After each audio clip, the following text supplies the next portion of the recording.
मुजफ्फरनगर हम अभी भी जिक्र कर रहे थे कि दंगा न हो पाना, योगी राज में दंगा नहीं हुआ, ये बहुत बड़ा सर्टिफिकेट लेके बीजेपी घूम रही है। लेकिन क्या मतदाता उसके लिए रोजगार जैसे मुद्दों को भूलने के लिए तैयार है? क्या महंगाई जैसी चीजें स्वीकार हैं? क्या लोग इस तरह की बातें भी करते हैं?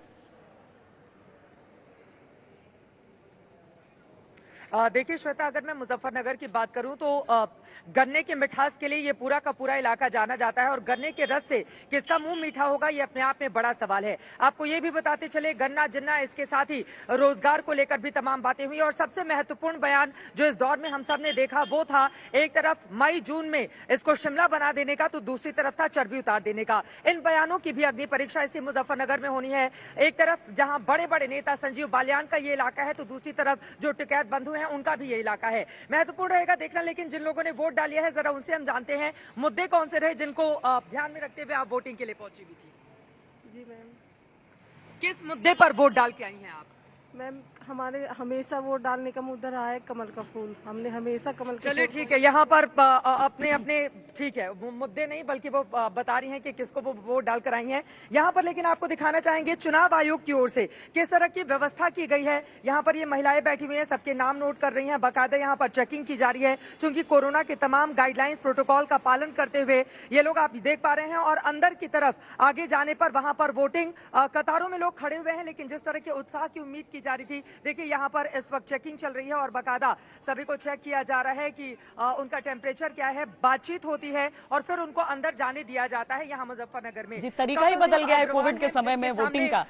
पहले बुखार देखा जाए और उसके बाद आप जाकर वोट वहां पर डालें। लेकिन देखिए उसके बावजूद हर तस्वीर, हमारे जितने संवाददाता तस्वीरें दिखा रहे हैं, हर जगह क्या गजब का उत्साह लोगों में नजर आ रहा है। मथुरा चलते हैं, अभिषेक मिश्र वहां से हमारे साथ हैं। अभिषेक, मथुरा आज के वीआईपी सीटों में भी सबसे वीआईपी के तौर पर देखा जा रहा है और मथुरा इसीलिए भी अहम हो जाता है क्योंकि अयोध्या काशी के बाद मथुरा का मुद्दा इस बार जमकर उठाया गया।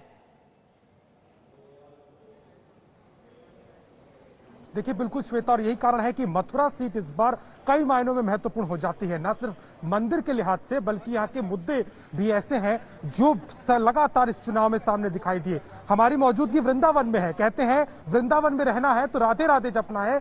और भीड़ देखिए मतदाताओं की, लगातार ये जो सीट पे जो मतदाता है वो लगातार बढ़ते जा रहे हैं। और वृंदावन की अगर मैं बात करूं तो खास तौर पर ये वो सीट है जहां बीजेपी ने अपने कैंडिडेट को बदला है, यानी कि पश्चिमी उत्तर प्रदेश में जो टिकट काटे गए विधायकों के उनमें यहाँ का भी नंबर आया क्योंकि विधायक को लेकर के थोड़ी बहुत नाराजगी यहाँ पर थी। लेकिन वोटिंग का जो ट्रेंड सुबह से नजर आ रहा है वो लगातार बढ़ रहा है। आप देख सकते कतार लगातार बढ़ी जा रही है और यही कारण है कि मतदाताओं में एक रुझान बड़े तौर पे हमें दिखाई दे रहा है जो वोट करने के लिए यहाँ पर लगातार पहुंच रहे। कुछ लोगों से बात करेंगे। क्या नाम है आपका? राजेश शर्मा।